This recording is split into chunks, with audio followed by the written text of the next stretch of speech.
First of all, I should, as a disclaimer, tell you that the dogs are in the shed. You'll hear sounds of them chewing on various things because it's keeping them quiet. Normally, one of them will be here sleeping, or neither of them will be here, but basically the entire family is in the shed right now. So there'll be sounds, but let's let that go because we're letting a lot go right now. Hello! Welcome to my quarantine. Since last we spoke, a lot has happened in the world. Bit of pandemic, bit of coronavirus happening. I used to stay in my house because I prefer it here, and now I stay in my house because I'm not allowed to leave.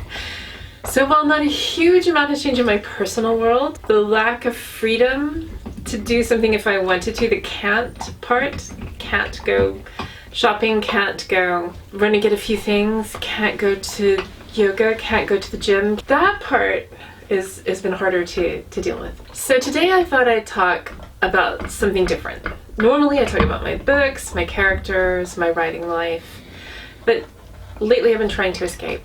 So I thought today instead I'd talk about non-me stuff. The things I'm doing to not think about the can't part. So quarantine books, quarantine TV series, and mainly that. I won't go into my quarantine yoga because you don't want to know. But yeah, that sort of thing. What will lift us out of this world for just a little while and help us forget? So one thing that's come out of this is I have more time to read than I used to. I suppose we all do. I've been trying to avoid, and I know everybody, like when this first started, everybody's like, top 10 apocalypse books. And suddenly, I don't know what it is, but suddenly I don't really want to read about the apocalypse. It's like, if you lived through a revolution, your thing you wouldn't want to do is read about revolution. That would be the bottom of your list. I want something else entirely. I want the opposite of this. I'm also avoiding anything too grim. And I never loved super grim. You will not see me reading, as I have said before, a serial killer book. It's just not my thing, because that's not my kind of monster. But even more so now. So a book that I flew through this week and then immediately read the second in the series. It's called The Bear and the Nightingale by Catherine Arden. And I picked this up because it was recommended for people who liked The Night Circus, which you all know lives very close to my heart. And I bought it on spec. My Kindle had broken, so I had to buy a paper edition, which I got just before Amazon started doing the we only deliver books once in a millennium thing, so I was really lucky. And it is fabulous. I read it slowly because I wanted to just I wanted to spend time in that world. I wanted to absorb it gradually rather than devour it. It is set in medieval Russia. It's about a time when Russian fairy tales are sort of dying as a real thing, so it has a touch of magic to it, but it's primarily about this young girl named Vasya who can see the old gods at a time when Christianity is moving in and they're fading away to be replaced by basically a new religion. But she can still see them, nobody else can, as they're fading, and this makes her dangerous. And so it follows her as the monsters of the old world and the new are both trying to kill her, or at least to capture her. And she has to understand what's happening and decide what she's going to do with her life. Also at a time when women in Russia had very few choices, and she could either be a nun or a mother, and she didn't want to be either of those things. So yes, it's about her story, and I love it. It's so good. It's so virus free, and it's got interesting monsters that I think you will like. The bad guys are great. And it is about the triumph of strength and refusing to bow to the rules of your society and finding in yourself, regardless of what people want of you, even people who love you, finding out who you are and being true to that. And I just found that, it just lifted me. So try it, The Bear and the Nightingale, Catherine Arden, and yeah, see what you think. It's a trilogy, so there's if you like it, there's so much more to delve into, and my goodness, do we have time.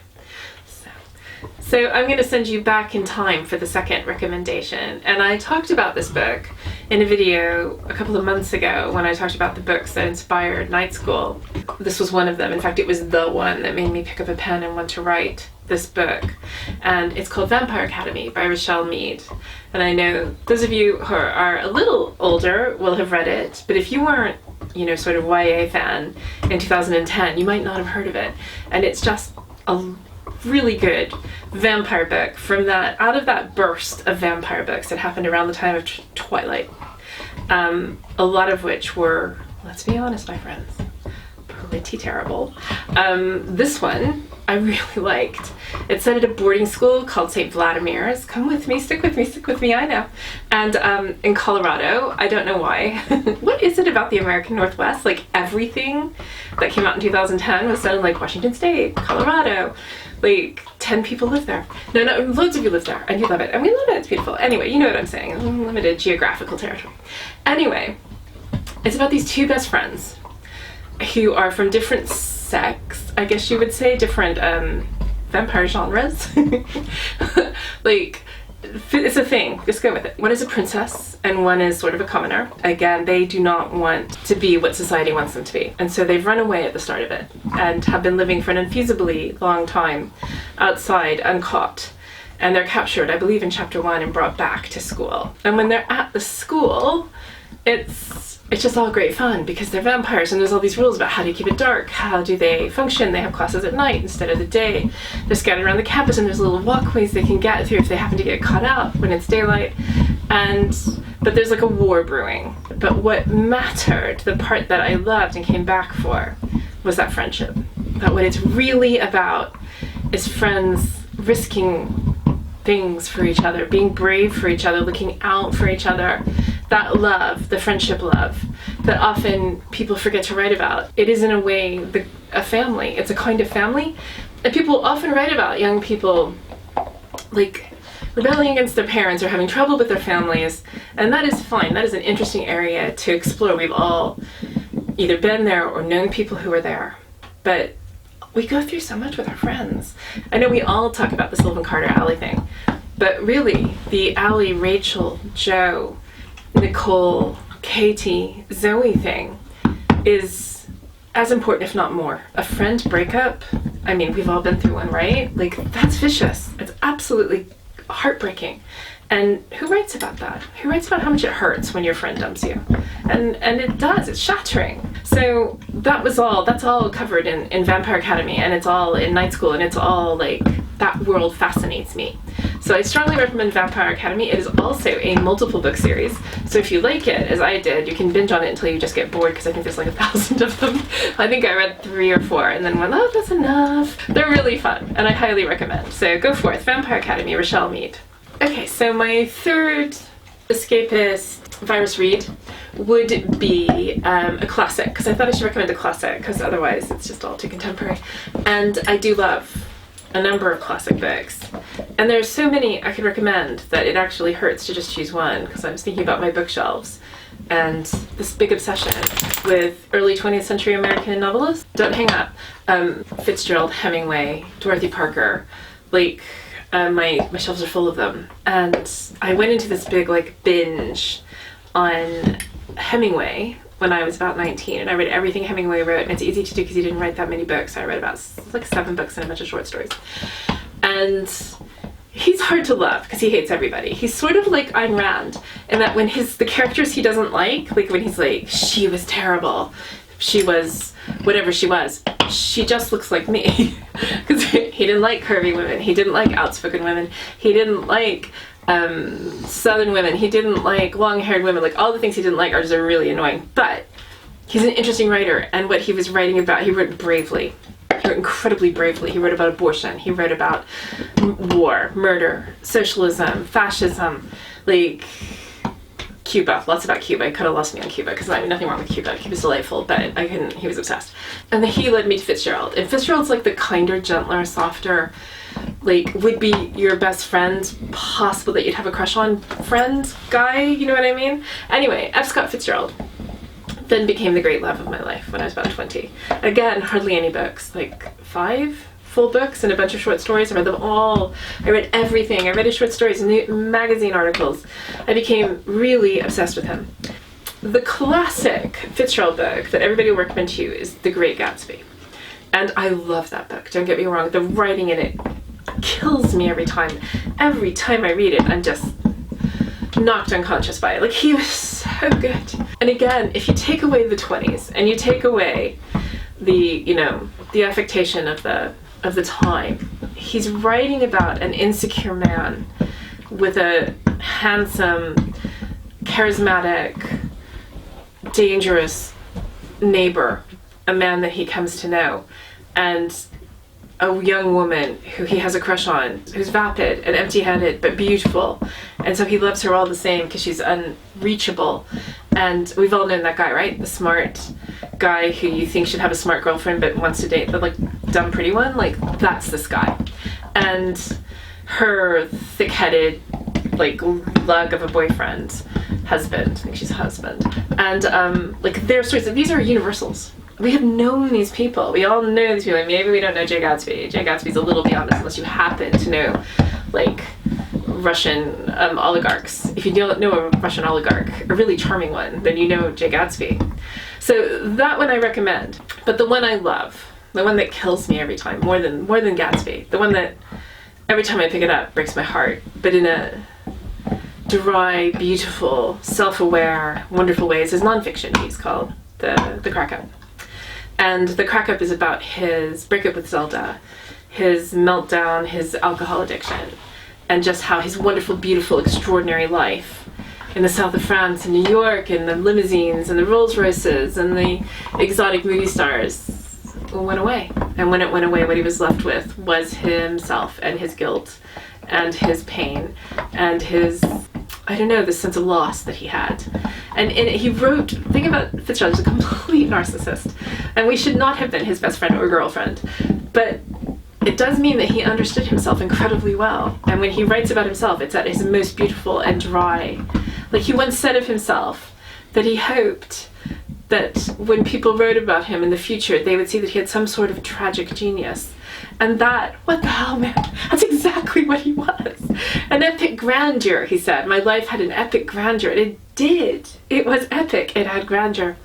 So his awareness of himself, the beauty with which he wrote about himself, is, I think, captured nowhere so much as in The Crack-Up. So I highly recommend it. It's, you know, it's one of those books you can get for almost nothing used.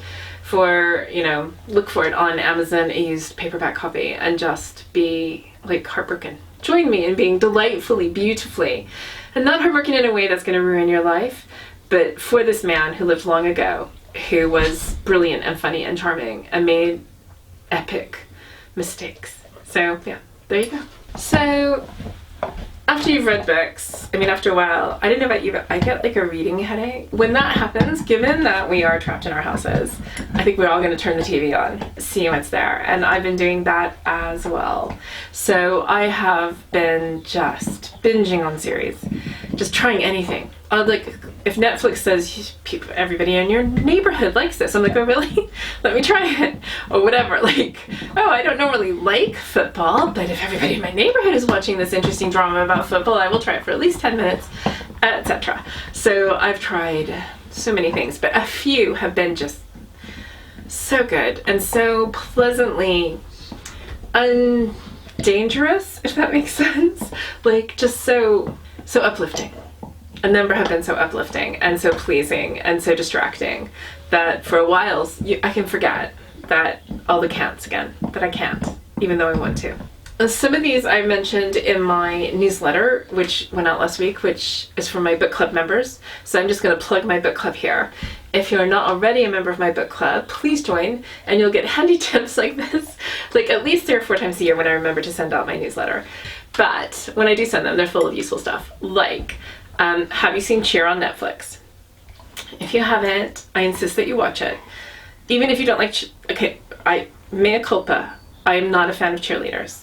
This is just, I was in the band in high school in America, and I couldn't see the point of cheerleaders. I just found them annoying. And they used to do this cheer at my high school called Big G, Little O, Go, Go. Like, that was the level of intellect in the cheering, which we in the band would turn into Big O, Little G, Og, Og, which I still think that's funny in a petty troll way. Anyway, so I always had this prejudice against cheerleaders because they're just pretty and they prance around with pom-poms, and I mean, yay, who cares? The pretty girl on the field, everybody's paying attention, big surprise. But that's not really what cheerleading is anymore, if it ever was. Now cheerleading is athleticism, and it's terrifying, and it's death-defying, and it is just gymnastics combined with aeronautics combined with madness, and it's fascinating to watch these young athletes push their bodies to the very edge in order to compete. And their stories are amazing because it's Texas and the American South. Like, a lot of them come from, you know, terrible backgrounds. This is something that I, as a Texan, think we sort of specialize in as a state. So they have a lot to deal with, and they're all under 20. And it is, so their stories and their resilience and their strength and their friendships that develop between them, and their determination and grit. Okay, one thing that you'll find in Cheer is there's this character named Jerry, who is, oh my god, the nicest guy, the most heartwarming, kindest, thoughtful. If I could be his friend, I would give anything to be Jerry's friend, because we all need a Jerry in our lives. And he's just there to cheer everybody on at the beginning of it. He doesn't even really get to compete. He's a bit of a big guy. He doesn't have the physicality for certain kinds of tumbling, and certainly not for the, like, some of the things they have to do. And so he's there to do the cheering part, and he does it constantly, like standing on the sidelines for hours of the day cheering the other people on. They call it mat talk. So he's just like, come on, you can do it, you can do it. And he's screaming at them really loudly so they can hear his voice above everybody else's. And it really does help. Like, you can see them perform better and try harder because Jerry wants them to. And that alone, like, doing mat talk is something that we sometimes do in our house now. Like, come on, you can do it, don't give up. Because you can't give up. So yeah, I think we could all use a little mat talk right now. We could all use a little Jerry right now. So watch Cheer. If you haven't seen it yet, I'm jealous of you because you get to watch it all from the beginning and you have so much joy ahead of you. It's on Netflix. I think I can say honestly that I have seen very little young adult television that I actually liked. And it's so disappointing because I love that genre and I am poised to like something. But like, there was that one, what was that one called where they had to form a society? It was called The Society. Their parents all left and they were left alone in this town. And that was fine, but why were none of them funny? Why was none of them charming? Why were none of them, I mean, even in an apocalypse, which we are in right now, welcome to your apocalypse, where we knew we were gonna get one, we didn't know, and it'd be this. But even now, one of the things that's coming out of it is people are being hilarious. On social media, they're cheering each other up. There's always somebody really funny making like that dark joke that, and we're like, is it time yet for this joke? Nobody does that in the society. They're all very serious and all a bit uninspiring. So it didn't work for me in that way. I watched it all the way through. But the one that did, the one that had like more of that believable irreverence in the characters as everything's going to hell, was Lock and Key, which I believe is also on Netflix, and which is, I mean, it's based on a graphic novel, so it has a little bit of that comic bookiness to it, which I hate it. Like, I want more nuance in everything. I want everything to be more realistic. You know, in comic books, like, the bad guys are always like, aha, now I have you in my hands. And it's like, have you ever met a real bad guy in real life? In real life, it's someone's dad. And he's a nice guy, he loves his kids. He has a good house, he mows his own lawn. He looks completely normal. That's your bad guy. You know, if he's twirling a mustache, then he's a clown. Anyway, I digress.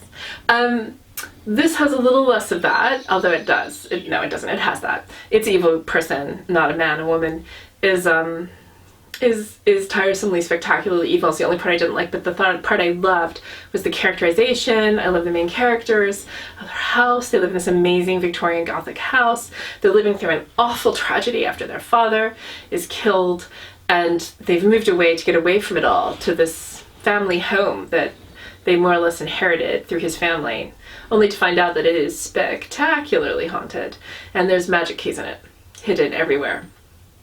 And nobody knows about them. The kids just discover them, put it together, figure it out, and then realize they're caught up in something way over their heads.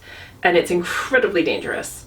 And it's something that adults either can't remember from their own youth, or they simply can't see as adults. And because of that, they're alone in it. It's an ingenious way to do something that we often try to do in young adult fiction, which is get the kids away from their parents, get them away from that safety, and put them in danger and peril so that then they have to figure out how to survive. It's a very clever way of doing that, and it's beautifully realized. The town go to an unlikely boarding school where they don't board, because I think they wanted a boarding school in their series. So it looks great. It's got a bit of a Hogwartsy character, while not being at all Hogwartsy magic-y, unfortunately. But yeah, it's got little elements that I really loved, enough of them to make me forgive the things I didn't like, and just the setting's great. Like, I've been seeing so many series with amazing settings. So this was another one, and I love all the actors in it. That's Lock and Key, which I believe is on Netflix, and loved it in that way, with reservations. Would watch another series. Completely will take you out of your world. So try that one. My third Escape from Everything apocalypse series is called Spinning Out. And I'm trying to recommend things that I hope are available in most countries, and Netflix is good for that. So this is on Netflix in the UK, so hopefully it is where you are too. Spinning Out is another one with a fabulous setting. It is filmed in a ski resort in America, and it's just beautiful. Like, I would watch it just for that, just for these gorgeous blue white mountains and the lights on the slopes and the little cheesy chalet type like houses, and it's so good. It's about a skater who, like a semi-professional ice skater, who has bipolar syndrome and who is recovering from the trauma of nearly dying in an accident on the ice. She wants to compete again, but because of the trauma, she can't do the necessary jumps. She's too scared. And it's about her trying to overcome this in a really difficult environment. She and her family don't have very much money. Her mother is also bipolar and is having she's not on her medication. And so that puts added pressure on her. And her sister is a very talented skater younger than her who may surpass her. And so they love each other desperately, but there's competition between them. And it's just adds this wonderful complexity to it. And there is a male couple skater who's looking for a partner, but he's absolutely insufferable. But they're the best. And he sees in her a potential partner, somebody that he could work with. But she's never skated couples and doesn't want to. And the whole time you're just like, come on, skate couples with him. I know he's a complete dick, but you're going to be so good together. And so it's all about how they overcome, all of them have these huge problems in their lives that you gradually come to see, and they're all trying to overcome it in order to do something athletic and spectacular, which is hard to do if all your circumstances are perfect, and almost impossible to do if all your circumstances are chaos. So I highly recommend it. It's absolutely the most escapist fare. It's light as a feather. Nobody was ever harmed in the making of this or the watching of this. It is beautiful to look at. And that's something we all need right now, I think. Just a little skatey, slidey, twirly, ice, romance on ice. Love it. So yes, that's called Spinning Out, and it's also on Netflix, and I highly recommend. Thank you so much for listening to my apocalypse escape fare, TVs, books, all the things that are making me feel better in this difficult, weird, crazy time. And I mean, other things that I'm doing are yoga a lot. I'm taking a lot of Zoom yoga. I'm meditating. I'm got the incense going. I'm lighting scented candles. I'm just baking. I'm cooking weird dinners and eating strange lunches. And my one exercise allowed every day is the walk gets longer and longer, you guys. Like, it used to be, I'd be like, let's go. Why do the dogs want to walk so far? Now I like the dogs wanting to go home, and I'm like, no, one more hill. Just one more hill. Who knows what we might see? So I hope you're getting through this okay. I know this is hard, and it's incredibly strange. But when we come out the other side of this, I think amazing things await. It's going to be a different world. All our lives are going to be different, but I hope we'll all be here, looking out for each other, just being part of this community that I feel like we formed here on YouTube. I love having you here. I love reading your comments. I mean, thank goodness for you. You also are my escape. You also get me through this, and I hope I help you just a little bit. But hang in there. We are going to be fine. Everything is going, in the end, to be okay. Stay alive for me. Keep breathing. And I'll come back next week. Take care.